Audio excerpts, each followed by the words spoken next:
On va accueillir bientôt un trio qui est constitué d'un chef, d'une designeuse, j'espère qu'on dit comme ça, et d'un vigneron bien sûr.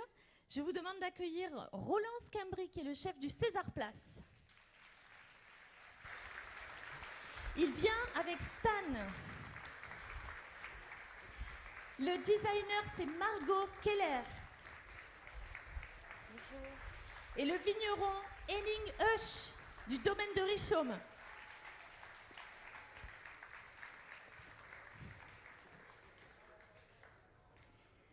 Alors, on va juste vous les présenter avant de les faire travailler. Roland, l'idée c'est juste de dire par quoi on va commencer cette performance. On va donner la parole à qui en premier? À Margot. À Margot. Ouais. Donc, Margot va nous présenter son travail. Après, Roland, tu enchaîneras sur le travail de cuisine. Voilà, avec Stan, nous on est voués à l'interface de tous les objets qu'a dessiné Margot, Oui. Et de les magnifier. Oui, magnifier. Ou magnifier avec les produits, c'est mieux. Ouais, avec les produits et le vin de Henning Husch. Husch. Et donc, Henning, on parlera de votre vin, domaine de Richomme, qui se situe à quel endroit? Pardon. À Puy-Loubier, au pied de la Sainte-Victoire, la montagne célèbre qui m'a attiré. Bon, ça je vous raconterai plus tard. Ok. Donc, on va commencer par Margot qui va nous expliquer son travail. On commence? Ouais. Bon, Donc, bienvenue. Qu'est-ce que c'est ton travail? D'où tu viens? Où tu habites? Dis-nous tout. Donc, Margot Keller, je suis designer produit, designer mobilier, architecte d'intérieur. Et j'ai été contactée par le Festival L'Or-les-Vignes pour proposer une création, Oui. une production. Et voilà, donc j'aime tout particulièrement le travail du verre et le travail avec des maîtres verriers, ayant travaillé en Italie quelques mois, et notamment avec des maîtres verriers dans la région de Trévise. Oui. J'ai du coup décidé de dessiner une collection d'objets qui s'appelle les magnifieurs, donc que vous voyez ici. Différents objets qui pourraient permettre justement de magnifier soit le produit de Monsieur Husch, soit les produits de Roland Scambry. Ok. Donc c'est une collection d'objets qui sont soufflés en Italie par des grands maîtres verriers. Donc il n'y a vraiment pas de moule, chaque objet est unique et fabriqué de façon unique et seule. Et donc on a différents Tu nous objets. présentes la petite famille? Allez.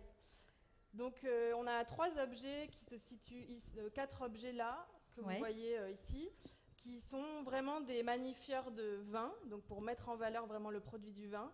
Le but, c'était aussi de réfléchir à comment est-ce que le design peut, à un moment donné, mettre en valeur un produit et se délier de toutes les images archétypales qu'on peut avoir l'habitude de voir. Donc de travailler sur des objets qui peuvent avoir une forme un peu bizarroïde, mais qui sont vraiment dessinés pour ressentir avec les 5 sens le mieux possible le produit.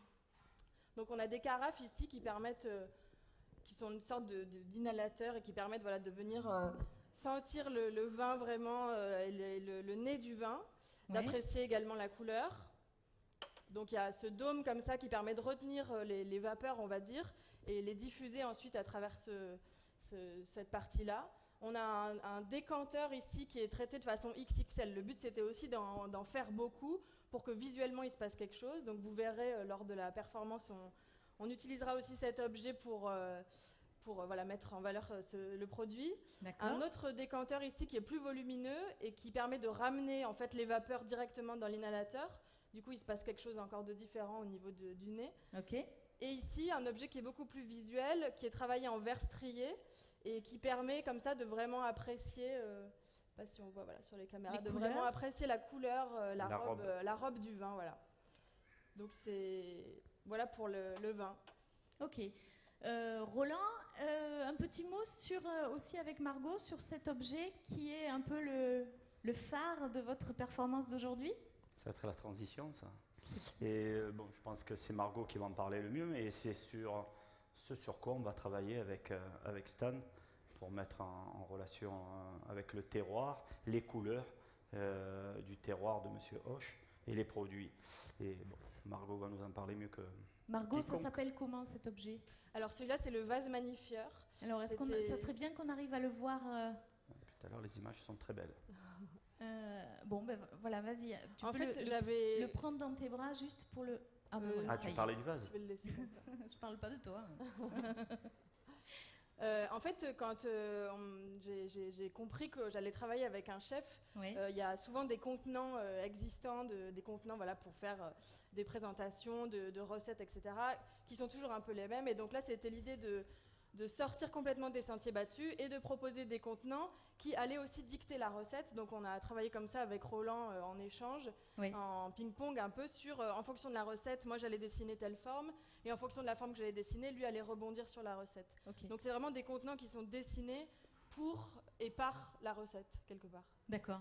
Donc, comment on appelle le contenant qui va servir de réceptacle, le gros? Celui-là, Oui. on l'a appelé le vase magnifieur. Vous allez voir pourquoi, il va se passer quelque chose au niveau de la mise en place de la recette dans l'objet. Ok. Roland et Stan, est-ce que on est prêts? On est fin prêt. On s'y met, quoi. Allez. Donc, Alors, Roland, j'ai l'impression qu'avec le vin de Henning Hosch, vous avez fait quelque chose d'un peu spécial. bon, alors, nous, l'idée, puisque c'est tout en verre, c'est on va jouer avec la lumière, la transparence, et c'est de dupliquer un peu le terroir de Monsieur Hoche avec les couleurs. Donc, on a fait un crumble pour la base, pour la terre. On a fait un crumble de pain d'épices au mendiant qu'on va commencer à dresser, non, Stan? Allez. On va commencer par ça. Allez. Donc, crumble de pain d'épices au mendiant, qui va rappeler la terre un peu. Voilà, la même couleur que le tablier de Monsieur Hoche. On est un peu sur des tons un peu orangés. On va faire différentes strates. Voilà, la Stan, il va dresser le. Donc, c'est vrai que pour faire la part belle aux trois artistes, dont Margot et Monsieur Hoche, on est allé au plus rapide, nous. On a quand même bien travaillé en amont sur la recette. Oui. Hein, parce que j'avais envie aussi de faire la part belle à tout le monde. Je ne voulais pas me mettre en démonstration. Donc Voilà. là, on va avoir la démonstration finale, c'est-à-dire le dressage des différentes strates que vous avez travaillées en amont. Voilà, c'est ça. Alors ça, c'est un crumble de pain d'épices. Pain d'épices et mendiant, il y a du pignon, il y a des noix de pécan parce que ça va donner un peu la couleur sommière à la terre, parce qu'il y a des couleurs magnifiques. Chez Monsieur Hoche, on y est allé avec Margot. On a eu du mal à partir parce qu'on était vraiment les pierres, la terre, la vigne, c'était vraiment très agréable. C'est au pied de la Sainte-Victoire, mais vraiment au pied. C'est sublime. Hormis que le vin est délicieux, vraiment ça vaut le coup. Donc c'était réglé pour moi. Je savais déjà sur quoi j'allais partir. Je pense que c'est bon. C'est bon, ça va faire trop profond. Ce sur quoi j'allais partir, moi je voulais jouer sur les couleurs. Voilà. Okay. Donc là, le crumble. Après, voilà, là, on va rentrer. Ah oui, Margot. Là, parce qu'il est temps de temps, Margot, si tu veux en parler. Il est en deux parties, ce vase. Voilà, c'est ça. Il y a une partie centrale. C'est ça, on voulait jouer aussi sur les différentes strates et du coup de transparence de l'objet aussi. Il y a un élément graphique et visuel assez important dans la collection d'objets qui est le cercle et le cercle dans le cercle. En fait, sur le domaine de Monsieur Hoche, quand il nous a un peu raconté l'histoire de son domaine, il y avait aussi l'histoire très importante du cercle, peut-être que vous pourrez nous en parler aussi, du cercle, c'est-à-dire le cycle un peu des différentes étapes de la fabrication du vin dans le domaine. Et on retrouve dans l'architecture même du domaine une sorte qu'on appelait trou, mais vulgairement, mais c'est vraiment le cercle, le cycle, et qui est représenté visuellement de façon architecturale par un cercle creusé dans la roche. Voilà. Et du coup, on avait aussi envie, avec Roland, de raconter cette histoire-là du cercle dans les objets et dans la recette. Voilà, le cercle que je voulais présenter et qui est déjà évoqué d'avance par ce repas qui Roland est en train de préparer. Mais les propos sur le cercle, je tiens en réserve de vous expliquer ça tout à l'heure. D'accord. Ok, alors Roland, on continue. On continue. Et là, alors donc, on met les alginates, c'est mieux? Non, la mousseline, allez-y. Attention, ne pas éclabousser. Alors, ça, mousseline. Alors, mousseline, on est parti sur un sabayon, comme une sauce hollandaise, Ouais. On lui a donné un peu de densité avec on lui a donné un peu de densité avec de la pomme de terre Ouais. pour avoir quelque chose qui tient un peu. Euh, donc mousseline aux herbes et aux asperges. Donc Oui. je répète, base de sauce hollandaise avec jaune d'œuf émulsionné à chaud, d'accord. Un petit beurre clarifié et on a rajouté de la pulpe. Non, non pas comme ça. On a rajouté de la pulpe de pomme de terre, d'accord, pour que ça tienne un peu, pour qu'il y ait un peu une densité, parce que c'est important puisqu'après on va travailler, enfin vous le verrez. Allez-y. Bon là c'est un peu délicat parce que si je fends le vase, je crois que On va se faire tuer. je me fais égorger. J'ai les 4 pneus de la voiture Margot, crevés. on l'a pas dit, mais c'était doucement. évident, ce sont des pièces uniques. Évidemment, ouais. C'est ça que Donc- j'avais aussi envie, c'est que ce soit des pièces uniques. Vu qu'elles sont soufflées de façon unique à la bouche et sans moule, il fallait que ce soit des pièces qui restent uniques. C'est très bien comme ça. Donc ce vase, il n'y en a qu'un. Ouais. Très bien. Donc depuis Ce 3 vase, jours, on il y en en a a qu'un. Voilà. Il y en a qu'un. Depuis 3 jours, on les a au César et je peux te dire qu'il y a Ouais, une pression, il y a une pression énorme. Voilà. J'ai même laissé tous les billets dans la caisse, les diamants, les rubis et tout, parce que je préférais qu'on me vole les rubis que les vases de Margot, bien entendu. Voilà, c'est bon. Là. Moi, je trouve que c'est bien. Ouais, c'est bien, ça fait un petit peu nuageux. Ok. Donc on est sur la deuxième strate avec cette mousseline. D'accord. Après. Là, on va partir sur les billes. Alors, Stan a travaillé avec les collègues au resto. On a travaillé sur des billes d'alginate. C'est-à-dire qu'on a pris le vin de Monsieur Hoche, le blanc. Là, on a travaillé le blanc avec et parfumé au yuzu. C'est-à-dire zesté au yuzu. C'est le vin blanc qui est travaillé avec de l'alginate, qui est de l'algue végétale naturelle. Et on a fait des petites sphères, des petites billes de vin. L'histoire, c'est vous allez le sentir sur les bouchées, zesté au yuzu. Le but, c'est d'avoir ce côté croquant et juteux, donc de retrouver le raisin de Monsieur Hoche. D'accord. Vous avez fait les deux couleurs. Les 3 même. Ah oui. Nous, on n'a pas peur. Parce que, oui, donc il y a du blanc, Il y a alors là, le blanc zesté, ça c'est blanc pur, c'est-à-dire c'est avec la gamme sur le vionnier que vous nous avez fourni. Et là, celui-là, on l'a zesté, donc je l'ai répété depuis 6 fois. Donc un peu plus puissant sur le jaune, d'accord. Et ça, c'est que du blanc, sur la base de vionnier de Monsieur Hoche. Donc ça fait même une petite couleur rosée, donc on va avoir 3 tons, puisqu'après il y a le rouge. Ok. Ça va, je parle bien. C'est bien. C'est bien comme ça. Enfin, je sais pas, ça Margot, vous va? c'est bien. Merci. C'est rare que Roland s'exprime. J'ai une pression là sur le vase. C'est pour ça que je le fais faire à Stan. Parce qu'après je peux l'engueuler si c'est mal fait, mais si c'est moi. Bon, donc là, par contre, si on rajoute des strates à l'extérieur, bah, c'est bon. Et si on les rajoute à l'extérieur, on verra plus les strates intérieures. Ça m'inquiète, ça. C'est-à-dire, non, à l'extérieur, c'est fini. Ah ben voilà. T'es soulagé? Oui, ben dis-le moi. Ben, j'avais une peur. Oui, parce que là... Et vous notez la musique, hein, c'est un choix de Margot. C'est qui a choisi? C'est Margot. Elle a fait 15 ans de danse classique.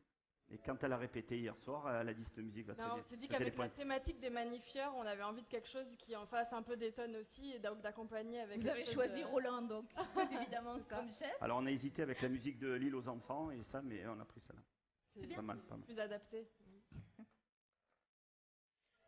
Monsieur Hoche, c'est la première fois qu'il va goûter son vin en bille. Hein. Oui, mais il a une pression lui aussi. Oui, effectivement. Je suis plein d'admiration pour cette composition. Vous connaissez les couleurs, et les couleurs chez nous jouent un grand rôle parce que c'est la terre rouge qui est juste entre le Tolonnais et puis l'Aubier. Oui. Gardez-en un peu et c'est un bout de la Provence qui est assez unique et qui relie donc, qui se rejoint la blancheur de la montagne de Sainte-Victoire, le gris très varié selon le jour sur l'heure de la journée. Et donc je vois ici se développer devant moi toute une composition de couleurs raffinées. Ça vous va bien? Hein? Oui, tout à fait. C'est typique. Et enfin, en Provence, on fait justement les 3 couleurs. Ça, c'est tout à fait classique. Mais encore faut-il faire un bon produit avec chaque couleur. Et ça, c'est très, très varié et très difficile. Alors, donc là, on est sur la 3e strate d'alginate. Ouais, le blanc. Le blanc de Monsieur Hoche. Voilà. C'est bien. Stan, gardez-en pour à côté. Ouais, c'est bien. Moi, je trouve que c'est bien. Je n'étais pas au courant comment il a prévu la mise en scène, mais je suis vraiment saisi et très curieux maintenant de ce 15 ans de résultat. cours Florent. C'est vrai. C'est pour ça. Vous allez goûter votre vin en petites billes. On est Eh oui, comme ça ou on ça lisse c'est spécial. ça. Non. Vous en êtes tous les garçons, les Ouais, strates? c'est top secret. Là. Non, pas ça. La mousseline. On laisse Si comme ça vous ou on vouliez lisse que ce un soit peu top secret, fallait pas venir. Hein. Non. Faites les herbes alors. On mettra les asperges en dernier. Alors, on a fini Voilà. les strates alginates. Et là, On on continue va reproduire. On va essayer de se pencher sur le fait des vignes, tout ce qui est du côté herbacées et vignes du domaine. Donc là, c'est très à la mode en ce moment. Vous l'avez remarqué, ça fait 2 bouchées que vous goûtez où il y a un peu des pousses de chiso, de petites salades rigolotes qu'on appelle la salade PEA, qui sont ce sont des jeunes pousses très aromatiques, voire aromatisées. Donc, on a ça, les petites pousses.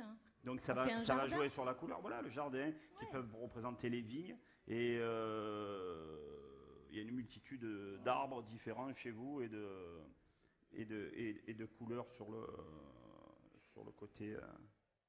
Pour recréer la métaphore, en fin de compte, Merci. des différentes strates de couches de terre, la couleur de la terre qui était, comme on l'a dit, très importante, et puis après les couleurs de vigne, les couleurs En fait, c'est une composition florale qu'on fait, c'est plus un plat.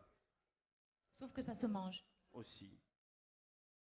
Margot, dans les différents objets que vous avez, il y en a qui peuvent développer l'arôme du vin, en tout cas faciliter la dégustation, j'imagine. Oui, exactement. Alors celui-ci, on va voir après comment est-ce qu'on peut s'en servir. Oui. Mais là, on est soit sur vraiment un objet qui peut servir de carafe pour servir vraiment le vin, Oui. soit sur un objet qui simplement permet de ranimer quelqu'un. Exactement. Ouais, de façon un peu plus poétique, j'imaginais.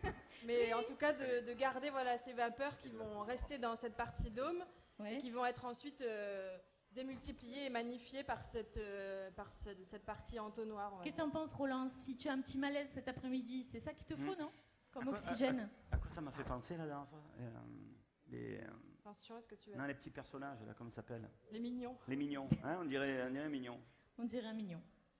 Et donc il y a un autre, oui, c'est le décanteur, l'autre? Celui-là, voilà, un décanteur XXL qui en fait encore une fois des tonnes et qui va permettre de magnifier. Ah, ça c'est magnifique, il est magnifique celui-là. On va en parler après? Ouais. Ok. Là, on est passé sur les fleurs? Voilà. Là, c'est notre petit côté Marius Ferrat. Donc, des pensées, des capucines, de la bourrache.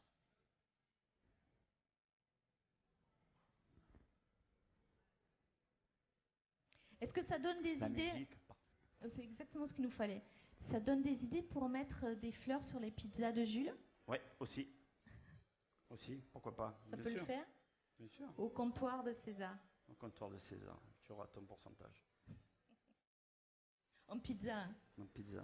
La dernière à la Maury. Et voilà. Putain, on n'a rien cassé. Hein. Pas encore. C'est pas fini. Attends.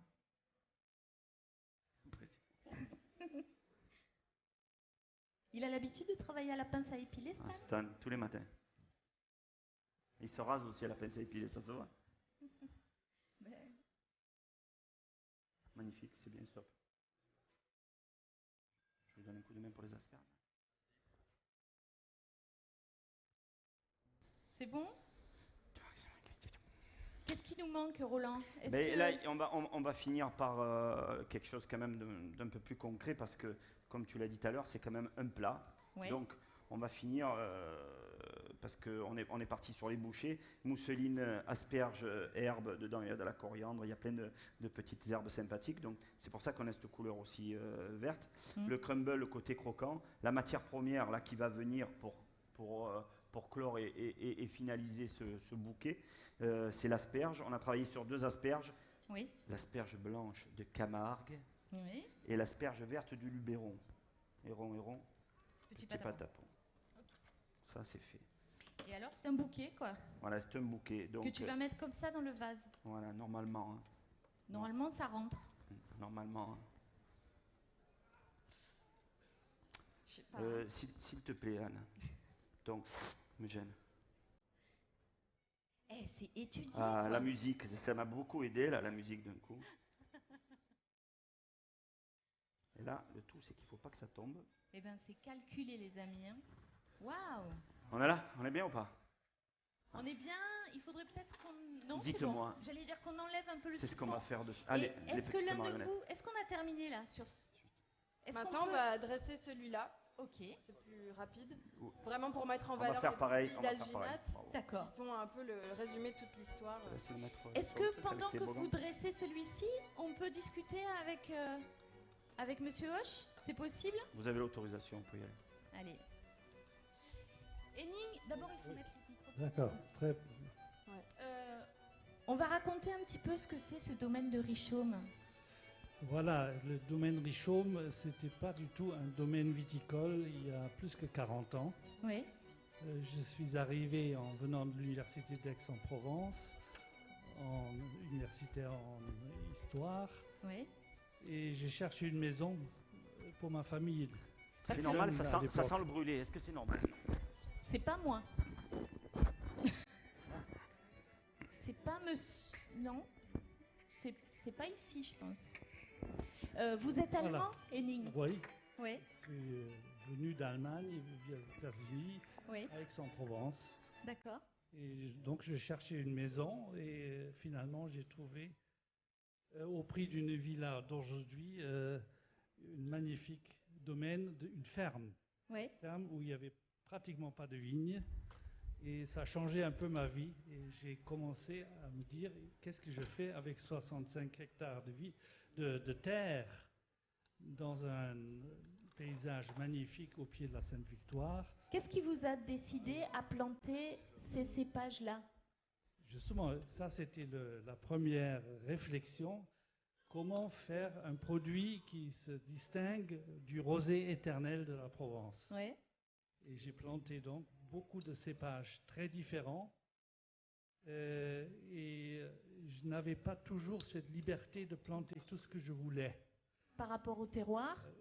Non par rapport à l'administration Ah, merde. des appellations. Eh oui, bien sûr. Et en ce sens-là, nous Oui. avons, je salue finalement l'initiative du IGP Méditerranée d'avoir toute la largesse de choisir les cépages qui sont nécessaires. Et nous avons donc opté de proposer notre vin sous cette dénomination qui regroupe toute la variété des cépages possibles. D'accord. Vous nous Donc, dites un mot sur le cercle? Attends, Ah, je termine. oui. Justement, le vin que vous êtes en train de déguster, c'est un vin rouge avec avec même 5 cépages, Cabernet, Syrah, Merlot, lequel manque là, en tous les cas, c'est vraiment un assemblage Oui. qui rend les vins beaucoup plus complexes, tanniques, mais avec une douceur qu'on arrive à produire en élevant ça en barrique de bois D'accord. au moins de 15 mois. C'est un vin de garde? Oui, Oui. c'est un vin de garde. Oui. D'accord. Et- Un petit mot sur le cercle?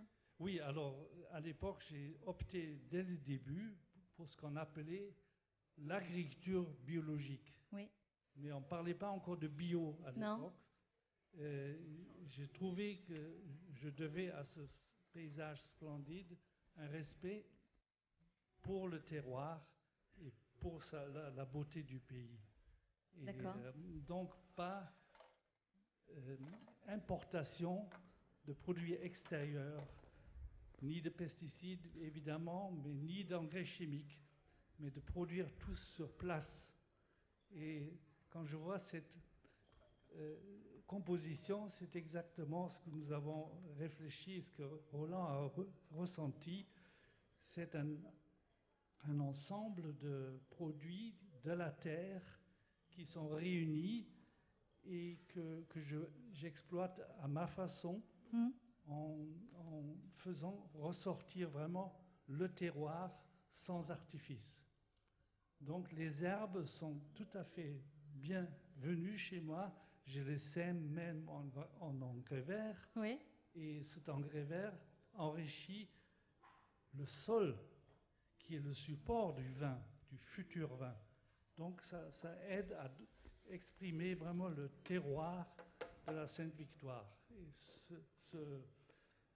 je voulais exprimer donc ce respect que vous avez pour l'endroit. Il se retrouve, à mon avis, dans la bouteille que vous êtes en train de déguster. Merci beaucoup, Monsieur Hoche.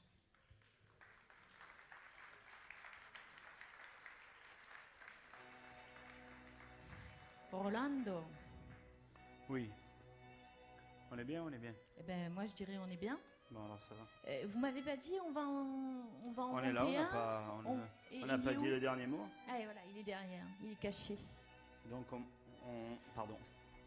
On fait exactement la même chose? Non, pas du tout. Non.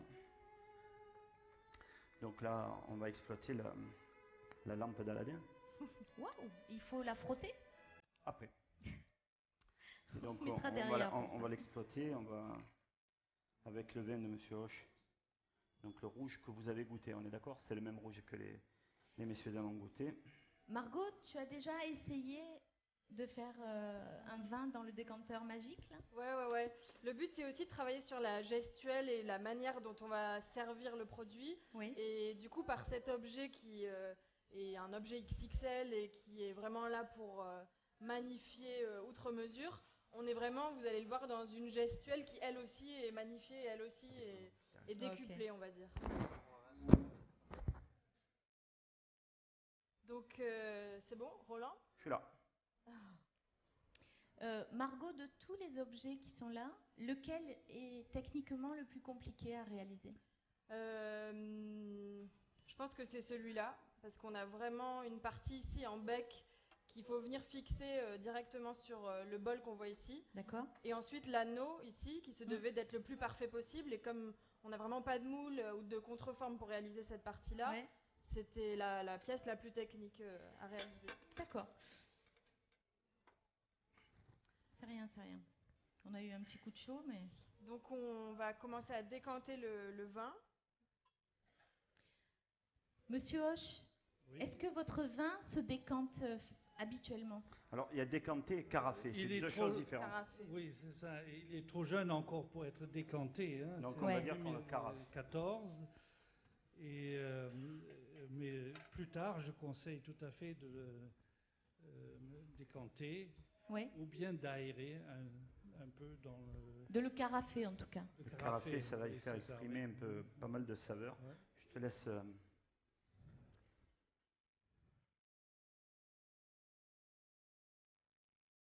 C'est magnifique, hein, la petite musique derrière. On se croirait au Louis XV à Monaco.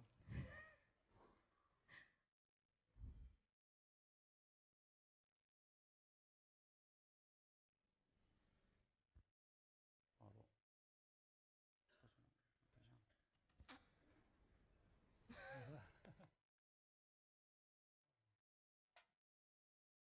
Bon ben voilà, on a tout dit.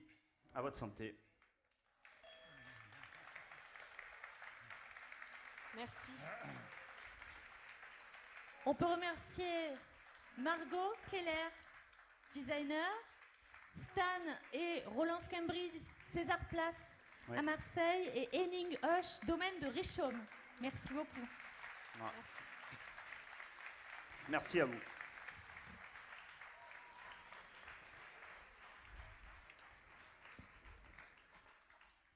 Vous pouvez vous approcher aussi pour venir regarder de plus près. Vous pouvez voir les pièces. Les créations. Et après, on vous demandera, si vous voulez bien, de les laisser la place en mettant vos verres à la sortie. Au moment de la sortie, vous allez pouvoir déposer vos verres, pas par terre, mais là-bas. Et nous allons ensuite laisser la place pour la démonstration suivante qui sera assurée par Yves Scorsonelli, Yves de Lagarde, et puis Guillaume Millard, qui est le graphiste illustrateur Neurone, qui a travaillé avec lui, ainsi que les vins de Patrice Dumas. A tout de suite.